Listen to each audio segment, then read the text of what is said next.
Hello everyone, I'm Dr. Nicholas Demetri, and I'd like to continue our series on children, conception, pregnancy, and raising your children in a spiritual framework. Today I want to talk a little bit about the raising of a child in a spiritual manner, how to support that child in maintaining their spiritual openness and connection to themselves, especially at this time in the world when there's so many distractions. Life moves so quickly. There are many demands on the child, even from an early age in the educational process, socialization process, and so on. First, I'd like to begin by just sharing that even though we as parents love our children naturally and instinctively, and our children have a natural feeling of connection to us, that at the same time we are very different in our consciousness and how we perceive things. And I'd like to begin by simply speaking a little bit about the difference in a child's consciousness and that of an adult. So for the first thing is that if we think of brainwave activity, which in some ways helps define what our focus is in our consciousness and the way we process our experiences, that for the first 2 years of life, the child is in a very slow brainwave pattern. We call that delta, which is really essentially sleep or close to sleep. The child is preoccupied with mostly instinctual behaviors. Its focus is on pain or pleasure, on eating, eliminating waste, getting comfort and a sense of safety from its parents, and feeling connected to the world through its parents, primarily its mother. And also through physical contact, which is really essential for the child. During this time, there's very little conscious awareness that emerges. There's a lot of body memory that accumulates for the child. And after 2 years of age, between 2 and perhaps 7 years or 8 years, the child moves into a new brainwave pattern, which is what we call a theta. Now theta is a little faster, whereas delta is from 0 to 2, 3, 4 hertz. Theta is 4 to 7 hertz. That's cycles per second of brainwave activity. And theta is a very different state. It's a state of pure awareness in which the child can connect with everything that's unseen underneath matter, underneath the parents' behaviors, underneath the pets, the flowers, the plants. And there is a kind of feeling of deep awe and wonder with life. And also an excitement. Everything is alive. And this is a kind of process where the child is a natural inner listener. It's naturally listening to its emotional responses, its intuitions and whatnot. It doesn't think to do that. It just naturally attunes to everything. And so in the theta consciousness, one is still very connected to the other dimensions, the fourth dimension, astral and above. And the child in this state can also, through its imaginative faculty, connect with figures such as angels, maybe departed members of the family, also animal spirits, and even past life memories. So the child is very actively aware of this sort of interdimensional movement of energy, and they're more, in a way, they perceive themselves more as energy than matter. So in the theta state, imagination is also really rich and present for the child. And the whole mythology, stories become real. Stories motivate the child oftentimes toward heroism and so on. And so the children feel very deeply in this period. An example, for instance, of a young child in this period and maybe an older child that has already been in school some years. One example is two brothers, and one of them they're debating the existence of Santa Claus. And So the older brother is saying, you know, I'm skeptical. The older brother is maybe 10 or so years of age, and the younger one is 6, okay? So the older one is saying, you know, I don't think it's possible in the sense of time that Santa Claus could get through that 12 hours at night on Christmas Eve to deliver all the presents. You know, first of all, how many stops does he make? How long does each stop take? How long does it take him to get through the chimney down to the family Christmas tree to deliver the presents? And so on and so on. And he says, I don't think it's logically possible, because that child is already thinking in a faster brainwave state. He's more into the light alpha and beginning to emerge into the beta state of activity. So the younger child, that's still 6, he says, no, that's not true. I saw him last Christmas. He was over the tree, because he's in a theta state of consciousness, and he sees through his imaginative faculty what energetically is there.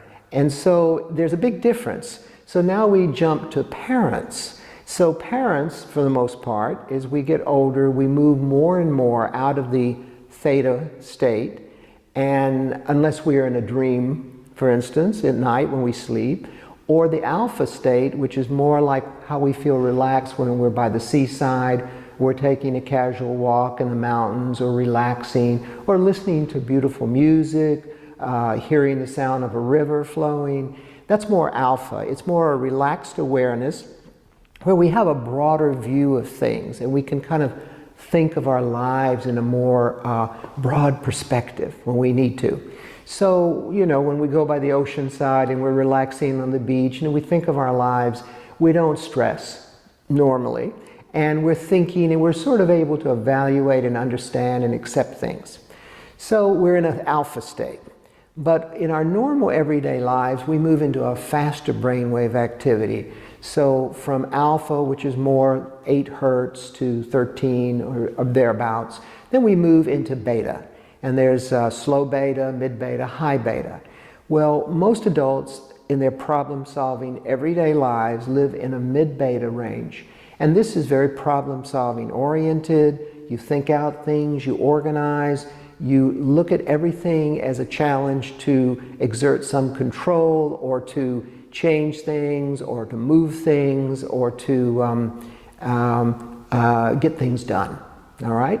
So when we're in that state, we are adults for the most part in our daily life, but what's happened in our world, and which is really unfortunate in a way, is because there are more and more demands that are made on us as adults to live our lives, to keep up with everything, also keep up with the speed of things like our cell phones, our internet connections, our work activities, our home activities. Everything moves us into a kind of high beta state activity. And high beta, for example, high beta is when we are actually in a survival mode. So animals, for instance, that are in a high beta might be chased by a predator, but when they go back to their normal activities and they outrun the predator, that animal will then move back to their normal physiology and brainwave state, which is probably alpha, and and so on. But in humans, what we do is we create and maintain those images in our subconscious mind and in our conscious mind, and those images are of the predator that's going to get us unless we get things done. So we end up being in stress physiology and high beta brainwave activity. So if you try to match that with a child that's in a theta state at a young age, who's coming to you and saying, Mommy and Daddy, I saw the most incredible butterfly today, and it had angel wings, and it was flying, and it was so magnificent, and you're thinking, I need to cook the meal, and I need to get these kids ready for their homework, and then I got to get them to bed. How might your response be? Could you actually attune to that child at that point and allow yourself to receive what's there? So I'm just giving you this as an example because we live in many ways in different worlds as parents and children. They need us because they need us to adjust and adapt to the world. But we need them too, because they can be great teachers to us. And since they're so close to their soul and to the kind of brainwave activity that encourages openness with their feelings and with their thoughts, that we can learn a lot from them if we just take the time to attune to them. So let's talk now about the 5 ways or 5 possible ways that children express a natural spirituality. There was an author of a book about spirituality in children some years ago that I had met near my city where I live, Dr. Tobin Hart, who encourages parents to stay open to their children's natural spirituality. And I want to share some about the ways that they do exhibit spirituality, young children, and how we can, as parents, encourage that to continue to maintain an openness. So the first way they express it is through what we would call wisdom. And what can we say is wisdom? Wisdom is knowledge without a bias. It's a neutrality, a knowledge that comes from inner experience, not from book learning. So in this sense, it's a knowing and being that emerges through an opening of mind and heart, an inner listening process. And children have this normally. One of the things that, or 2 ways, let's say, that children can get to this wisdom. One is they just know. Sometimes you can talk to a child, and if you ask them a question about life, they'll give you a profound answer, and it would just come right out of their mouth. You know, maybe something you need to hear.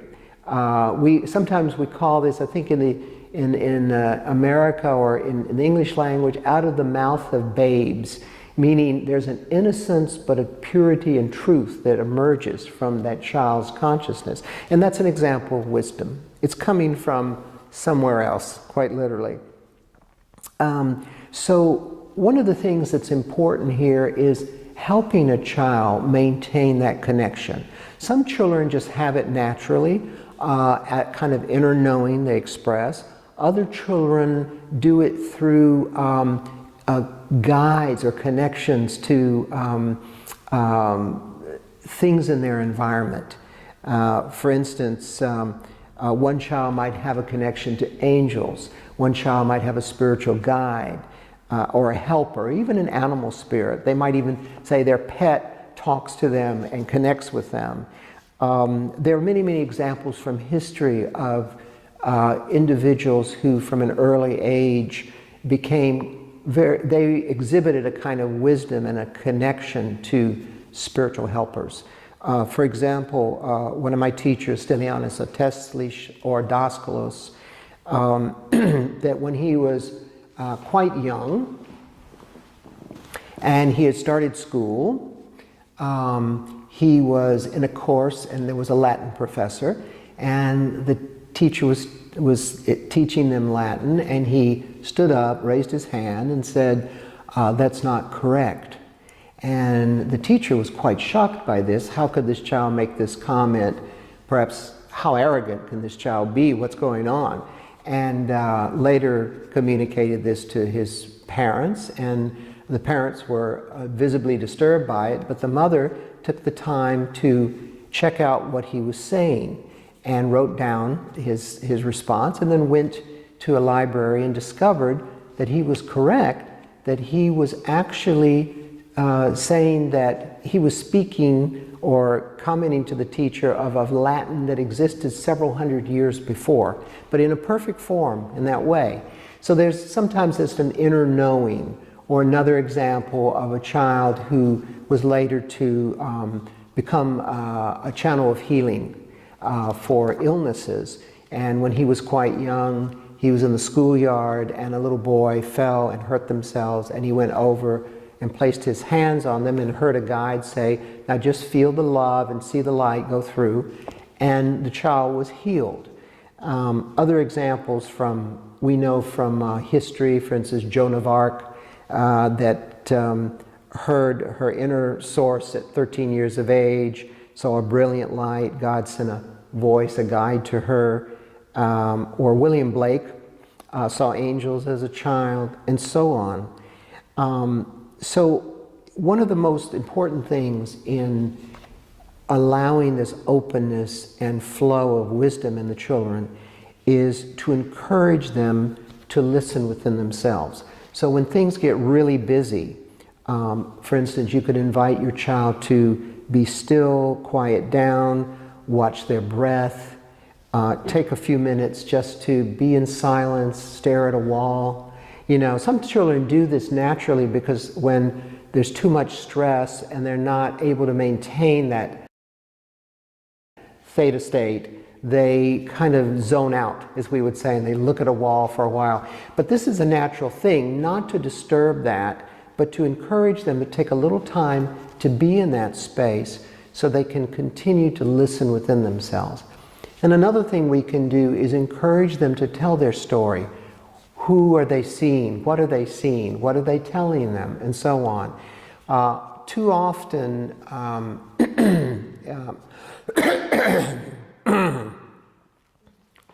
sorry. Yes.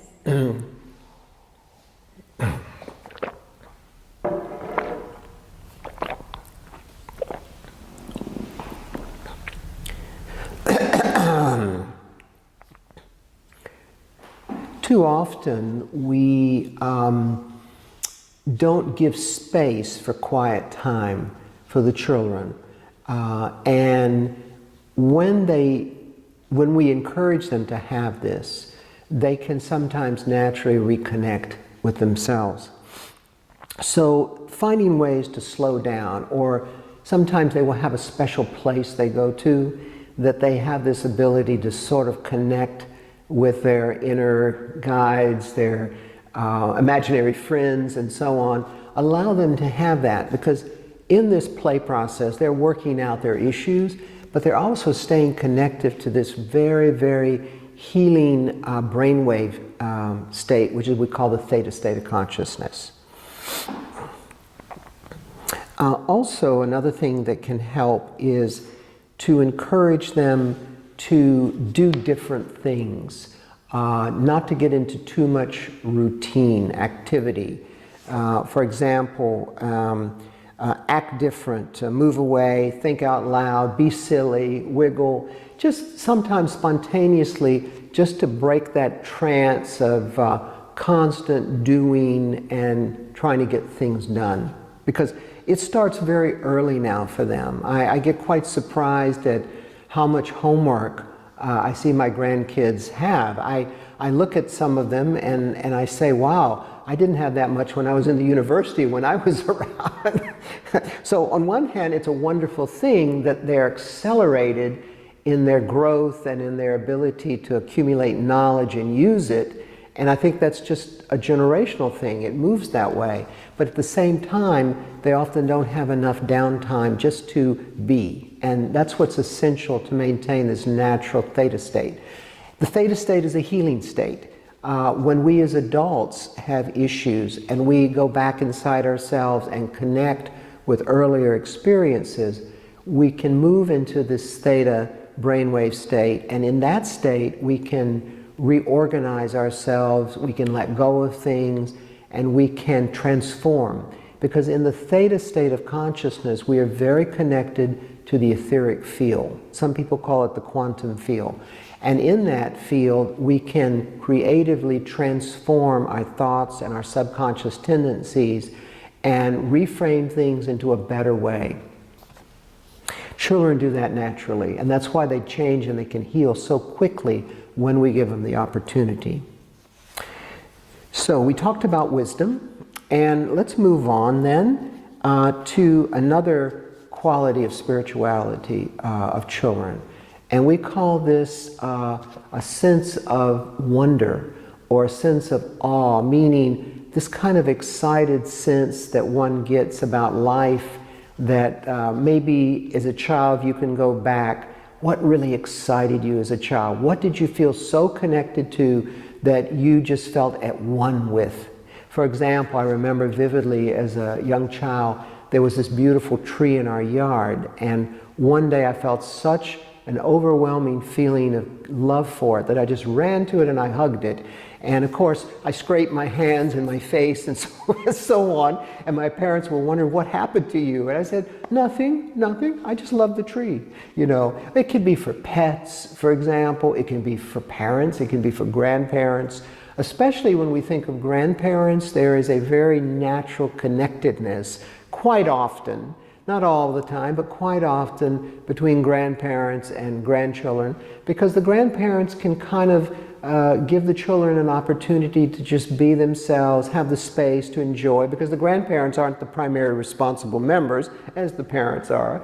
So they can more naturally have this opportunity to play and even go into theta state. And that's one of the things that I like to encourage, is that when grandparents are present in a family system and can be available to support the raising of children, and the parents are really quite busy, as most all parents are now in life, it's very important that the child get that space and time to really connect with another energy, just an unconditional love energy that's not really asking anything of them, and they will naturally go into their spiritual state. And it's interesting, just on the side, that grandparents and grandchildren have a natural resonance astrologically. It's a funny thing. I don't want to go into that now, but it does exist. So this feeling of wonder or awe is about being lost in the moment, in the present moment. It could be something like just simply feeling the overwhelming feeling of love or wonder about life or about someone or something. And we can encourage children to stay aware and stay awake to this. So for example, one suggestion is that all children seem to have a place they go or would like to go where they can just feel this feeling. Yeah? It could be a corner of their room, it could be a PlayStation in their room or the house, it could be a natural location. I remember vividly as a child, there was a neighbor that right across from where we lived, and in the backyard there was a kind of a fence made of shrubs, but there was a little area that was large enough for me to crawl through. And when I'd go play in the yard, sometimes I would just go through, and right on the other side was this beautiful pond. And it wasn't a large pond, but for a child, everything takes on big proportions. And I would just sometimes just sit on my belly with my hands like this, and I would just look at life. And you would see frogs, you would hear them, you'd see birds coming, there would be dragonflies, maybe a butterfly would pass by. There was the stillness of the water, the wind would just gently sway the plants nearby, and so on and so on. And occasionally a fish would pop up, and one could just really just journey with one's imagination into the life of all the animals and plants that were in that space. And that keeps one connected in that theta state and opens the heart, because children are naturally connected to the life force and to the soul within everything. A child can even look at a stone sometimes and see and feel the energy of it. Now, many of us in this day and time go to seminars in order to become more sensitive to things, to heal ourselves and so on. But imagine that as a child you had that naturally. It wasn't a need to develop it, but there is a need to maintain it and to allow it. And if the parents can allow that, then the child has the opportunity to stay open and grow up with it. And that's a great gift parents can give their children. So encouraging a child to find a place that they feel that kind of wonder and awe. Even in the house, they may find it. I also had one in the house which was an aquarium, watching fish. That was a wonderful activity to just zone my mind into that other state and reconnect with myself.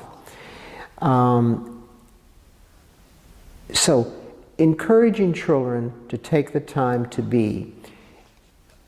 Sometimes I'll talk to adults that had very difficult childhoods.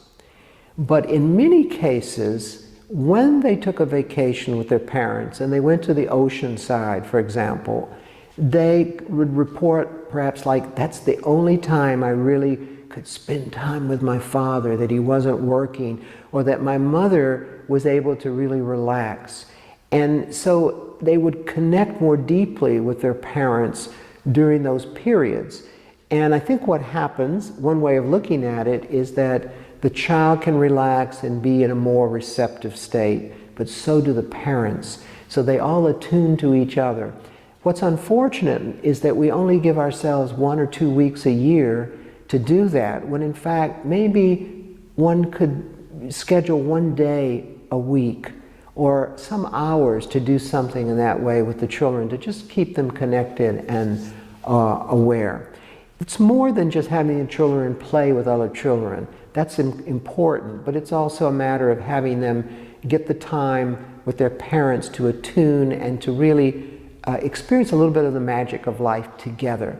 So if you can do that with your children, it can go a long way to giving them permission to have that in themselves.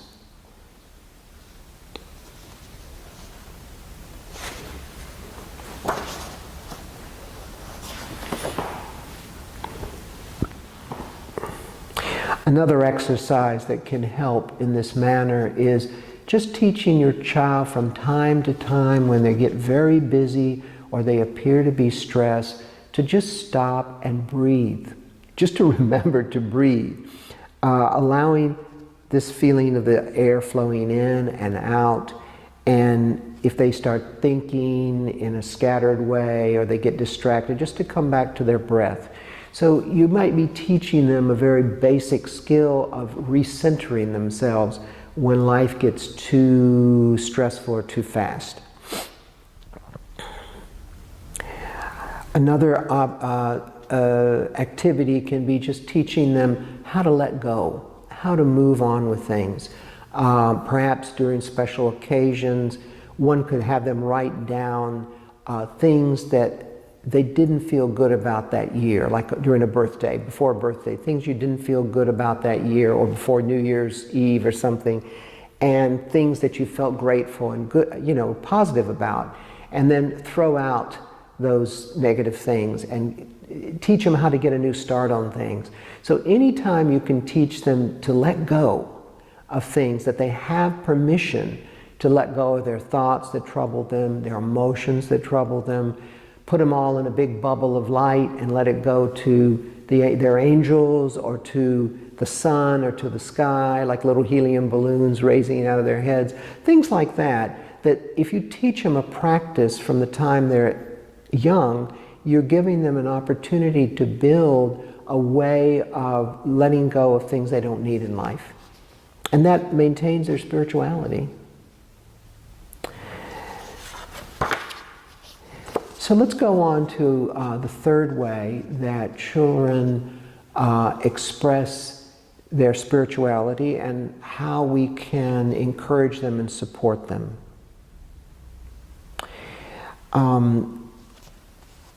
My spiritual teacher, Daskalos, Stilianos Ateshlis, had given me a very important lesson about this. One day I was sitting with him and we were eating lunch. And during that time, he asked me casually, what is your diet like? And I said rather proudly, I am a vegetarian. And I had been vegetarian for many, many years. And he said, oh, I like that, I'll try it someday. And he just very casually, but after half the meal, suddenly he said, he looked on the table where there were some fruits and also a potato and a celery stick and a carrot, and raw. They were sitting on there. And he said, it's a funny thing that if you accidentally drop this potato, it makes a very distinct scream of pain. It goes, oh! And, and I'm saying, where is he going with this? He's a great teacher. He must have a lesson here for me, but I don't know what it is. And the carrot, he said, on the other hand, if it accidentally falls, makes a shrill, pain. The celery on another sings. So I'm thinking, what is he saying this? And I'm saying, wow. I just said, that's interesting. Wow, So then some time goes by, and then that night when I was in my apartment and I was getting ready to make my dinner, and I had a big knife that cuts vegetables, and I had the vegetables lined out, and I get ready to cut them, and I go, oh no. So what this was, he was showing me that we need to learn, like children, to attune ourselves to life. This is what we call interrelationship, or a relationship that goes beyond just seeing an object and manipulating something for some end, like cooking a meal and quickly chopping a potato. No gratitude in the fact that life gave itself for you to continue your life. And so this act of attunement, children are naturally attuned. When we're in a theta and alpha state, we are more naturally attuned to each other and all of life. So children have this natural sense of communion, connection, and compassion. Now, we could say, and many people might say, yes, but children can be very selfish, and they can be very, sometimes watching children fight, you think that somebody's going to be, going to be hurt or harmed, because they can get very intense about their emotions. But this is their ego development. This is something else. But when they are in a state of listening inside themselves and attuning energetically to life, to their parents, to others, they immediately sense and feel what's underneath that parent, which creates, in a way, a very interesting situation for all of us when we're children. We know from our hearts how our parents, how the world really feels. Even though our parents, even though the world likes to hide its true face, in a theta state, we as children have a direct connection to what is really there. We really feel it and we know it. And when we see the difference between the face that somebody presents and the inner reality that we feel, it can create a great confusion and conflict in ourselves. As children, we don't know oftentimes how to express this in a diplomatic way. So with a parent, for instance, that might have a violent tendency or impatience, if the child says something, speaks a truth about that parent because they are attuned, or they see their mother and say, Mommy, as she's cooking, why are you so sad? And she looks at them with a fake smile and says, I'm not sad, I'm doing fine. That child gets confused, and that child may reference that and say, maybe I caused it. What's wrong with me? Because I'm in touch with everything. Am I doing it? So sometimes as children, we form beliefs that are really not, they're self-limiting, and they don't serve us later in life. We might carry a guilt, we may carry something from our parents, because in that theta brain state, that consciousness, when we're still very connected to the other worlds, we imprint everything in our world. So later we may remember it, or we may not, but we begin to act with a certain personality style and a certain way of being.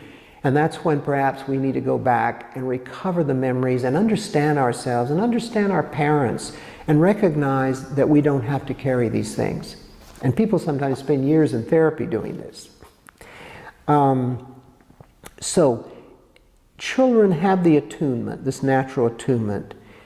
And they learn, of course, mostly by watching their parents. So they can mimic their parents. In this state, they are mimicking a lot of activities. That's the way they're learning. It's like the mother duck and the baby ducks, going down the road, and they're following.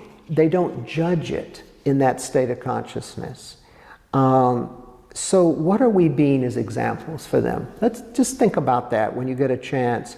How do you treat your spouse? How do you treat yourself, the world around you, your difficult situations? What are you modeling for your children? And can you keep this attunement or awareness alive within you as a parent, as an adult, enough to teach it to the child or to just participate with that child in that? For example, saying to your child, what would it be like to be your pet dog? What would it be like to be me? What would it be like to be your sister? What would it be like?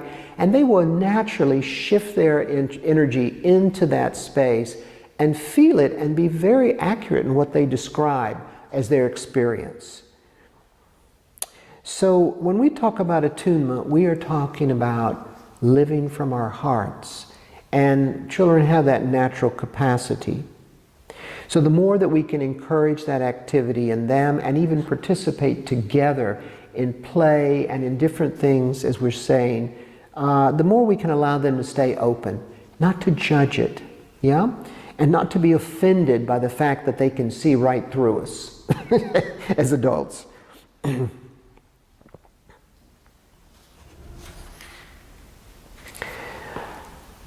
All right, and the other thing then is there are two ways in which we can actually see or attune. The first, again, we'll say there's two states of consciousness, or two that we can speak of. There's a kind of high beta way of activity we call survival, and there is the creative side, which is more the alpha theta. So we need to balance all of these brainwave states in ourselves. But when we spend too much time, even as children, having to categorize things, sometimes in our schooling, some schooling processes emphasize this more than anything else, that we have to memorize and categorize. I remember as a child, when I grew up, that this was a very dominant thing, that you weren't really allowed so much creative time or the okay to express yourself creatively. And I think that's important. That's changed a lot. And a lot of school systems encourage that child, especially the young child, to stay in that state longer so that they access it more easily, their creative abilities and so on. Give them the space to do what they want to do, like the Montessori system and other systems of schooling. So if we don't make people objects anymore, if we don't push against and struggle, but we are able to be more attuned and we can feel into and make contact with others and with life, then we can find creative solutions to things and we get guidance in it. And whether we're children or adults, the same process applies.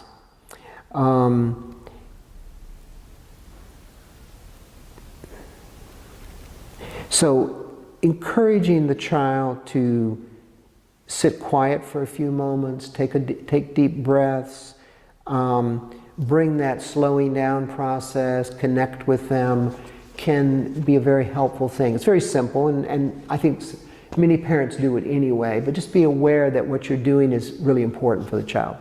And it's not just a matter of reducing their stress so they can go on and keep producing, yeah? So again, an exercise for attunement. Ask your child, what might it feel like, using their imagination to be this animal, that animal, you, someone else.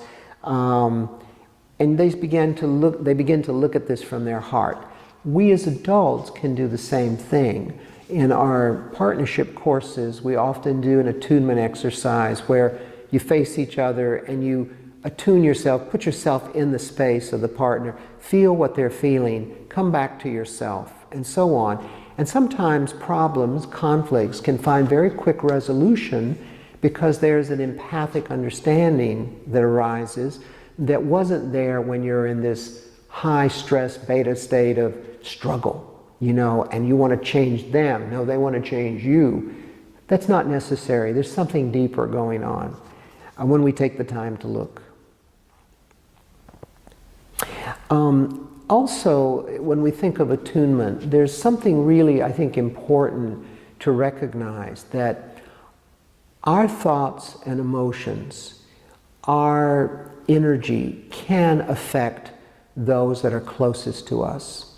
And we spoke, I believe, in an earlier program about an experiment, and several experiments really, several experiments that have been done that show how the way we feel and the intention we hold in our mind and our hearts about someone or something can change that person when they're not aware that we're thinking those thoughts or feeling those thoughts. So the experiment, just a quick review, was that there were two people. One was to receive healing or energy, and the other was to send it. And the researchers had set them up in different places. One experiment, they were 500 kilometers apart, and the person that would be sending energy through certain thoughts and emotions would have an object that belonged to the person that was receiving this energy. And the person receiving the energy would be in an isolated room where they had no contact with the outer world, nor any influences they could enter. And this person that was receiving would be hooked up to an EKG. They would have their electrocardiogram reading taken, their electroencephalogram reading taken, their blood pressure reading, their pulse, and so on. And the people that had been assigned to do the healing or to send energy were given a little doll that looked like the person. And that when this experiment was done, they wouldn't tell the one receiving when the energy exchange started. And of course, in all cases, there was significant change in the mood and in the physiological parameters of the one receiving the messages, emotional, mental messages, energy from those that were sending it 500 kilometers away. So if you can imagine that when we are with our children every day, our partners, what are we holding in ourselves? What are we feeling and thinking? If we're holding a very struggle, survival-oriented consciousness where we're in this high beta wave activity and we are stressing and pushing for change and seeing our partnership, seeing our children as objects and not from our hearts, what impact does that have on them? What impact does it have on us? Obviously a significant amount of impact, because we're not just matter, we are also energy. We are spiritual beings, we're energy beings. So it's important that in this whole process of raising your child and improving your own life, it's taking charge and becoming responsible for your consciousness as a parent, and recognizing that as you make changes and as you heal, even without speaking to your child about what you're doing, you're opening the door to give them the opportunity to make major change in their lives. Sometimes it just happens very, very naturally.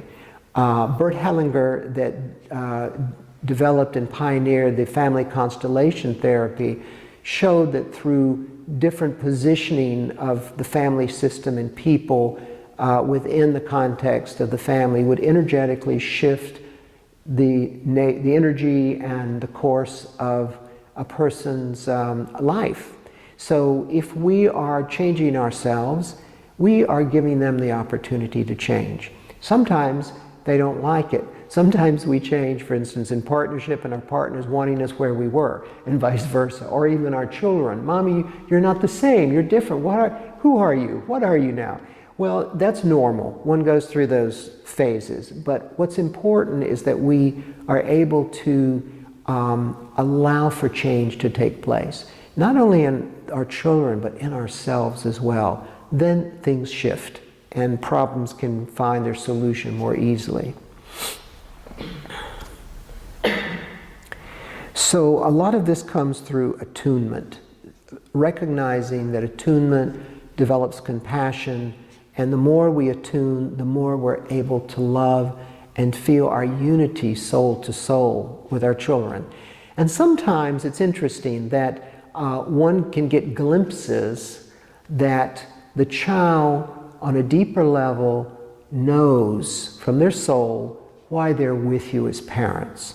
There was an example given, I read somewhere, which was really, really beautiful. It was a couple that had come together, and from the very first time they met and had a date, they were saying it would be so nice to have a child together. And they never understood why they felt this way. It was just a natural, strong feeling for both of them. And it continued, and eventually this couple marries, and they have a little child, a little boy. And one day they're sitting during lunch or dinner, and they're talking, and they both look at this little boy, and they say, you know, it's so wonderful to have you in the world. You know, we really made the right choice to have you. You know, they were thinking, oh, we're having everything to do with this. And he looked at them, and his eyes changed, and he said, no, Mommy and Daddy, I chose both of you when I was in heaven.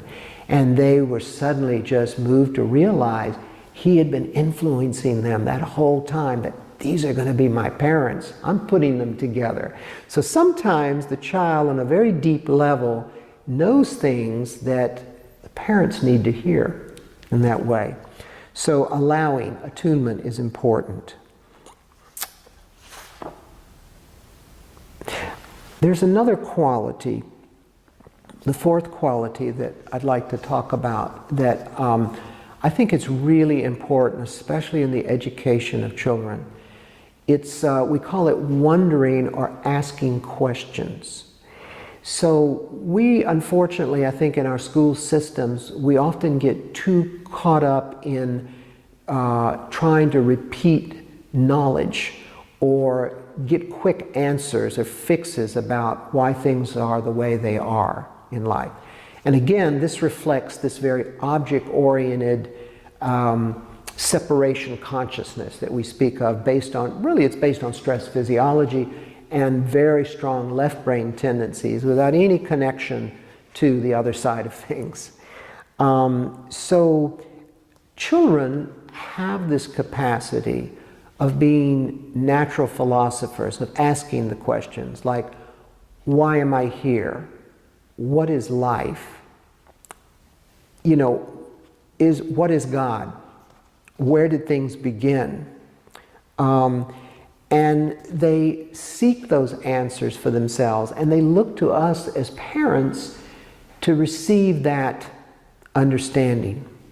But when we face these children with quick answers, and we don't allow them the space to explore, or give them some guidance to explore, then they get caught in getting approval from us and from their teachers and from life and from others and society by giving quick answers, by being very, very intellectually astute. But in fact, their natural tendency is to question. And there are a lot of examples, in fact, in spiritual literature, for instance, of what early questioning can lead to in people. For example, there was an Indian guru named Ramana Maharshi, a very well-known saint in India. And when he was, I think, 12 or 13 years of age, maybe younger, one day he just started thinking the question, who am I? And quite shortly after that, he thought of it so sincerely that he had the experience of his self and found his way into enlightenment, and then became a famous teacher and guru in India. Those kinds of questions, it's perhaps important to have more questions than answers. Or sometimes in our seminars, when we want a person to go more deeply into what's really happening emotionally within them, we'll have them sit with another person, and we'll have the person ask a question again and again. Why? Go deeper, go deeper. And eventually the true, authentic answer will emerge for that person. But with children, we can encourage the whys also. While answers are satisfying, questions are really more motivating. So, for example, if we are with children, our children or others, and they ask a question, then we can encourage them to continue exploring that with more questions. Or if they're doing their homework and they're reading a story, we could tell them, so this is the story, and you probably want to understand the story. So let's start by asking as many questions as answers in the story. So why did so-and-so, why did Jill go up the hill? Why? Why did she fall down? Why? Let's talk about it. Let them explore it. And by exploring it, they can stay open. And then they can, many of the creative personalities in our history were taught more in this way, or had that ability to look beyond the obvious and what was considered the knowledge. I mean, even Jesus himself, if you think of this example, he was able to challenge the traditional beliefs of his day and come into a huge revolution of love for the planet. Other teachers in many areas would do the same. And even in science, there's so many examples of how scientists who were stuck with an issue and trying to discover something may have had a dream or have it come to them through a child that they suddenly saw the answer, and it could be verified later. So we need to be open to questioning and allowing the space to go deeper with things we are inquiring about, and teaching our children to do the same.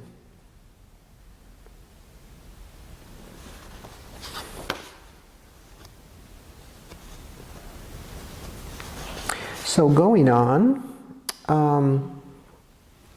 another area of spirituality that children naturally are connected to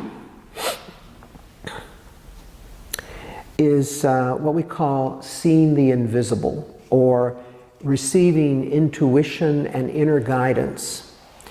A child's inner senses, as we mentioned, are very open when they are in a more open brainwave state, and they're still connected to the other dimensions. They can feel energy easily. Many children are clairvoyant, or they're clairaudient. They hear things, they see things. They may not understand or be able to interpret what that means, but they feel it. And there's an authenticity often in what they receive because of the deep feeling they respond with.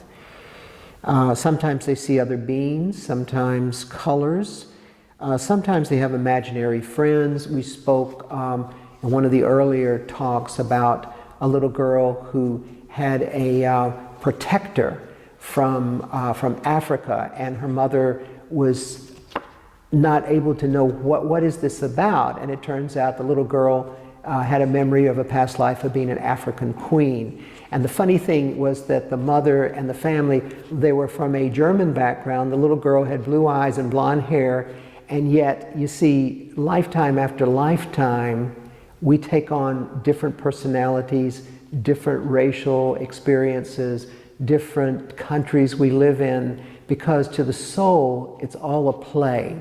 It's not important necessarily to be identified with being one body, one nation, one group, or another, because the soul has had many experiences in being in many different cultures.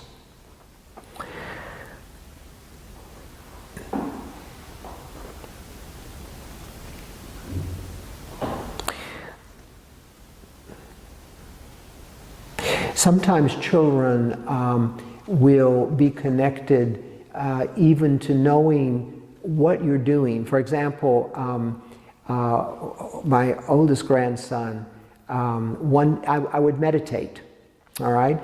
And in my meditation, sometimes I would do mantras, sometimes silently. So one day, I was doing a silent mantra and prayer in my chair in the morning, and my wife asked him, well, what is grandfather doing?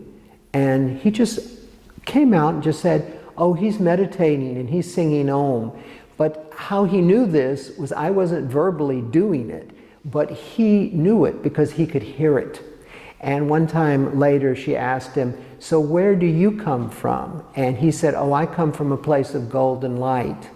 And again, children just, it's not things they actually heard, it's things that they know within themselves and things that they can see. So quite often when parents say children have oh, my daughter, my son has an imaginary friend. Yes, on one level, it is the imagination, but quite often it is an actual presence. And sometimes that presence can be supportive and helpful to the child. Sometimes it can be a grandparent or someone that left a long while ago that just came to reintroduce itself or to watch over the child in some way.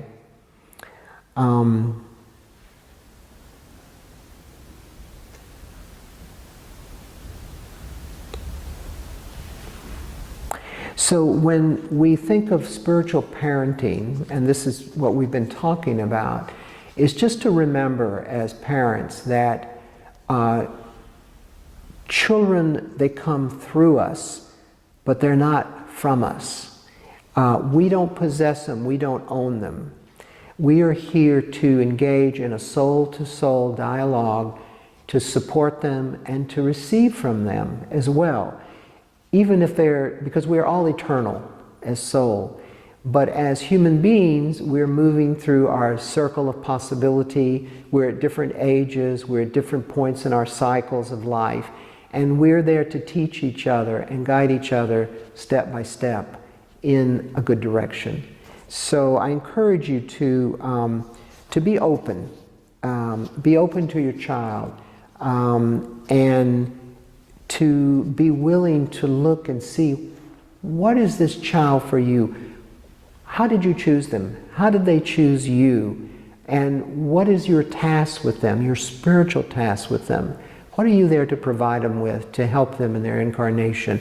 And why are they there for you as well? When a parent has a difficult relationship with a child, or if the child has a difficult situation. For example, I heard a beautiful story from parents who were both in theater and they were in opera. And they were both singers at one time. And they very much wanted a child. And the wife finally became pregnant. And the child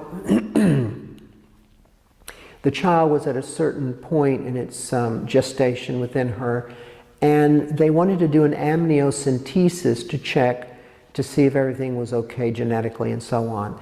And apparently something went wrong and they punctured the nervous system of the child.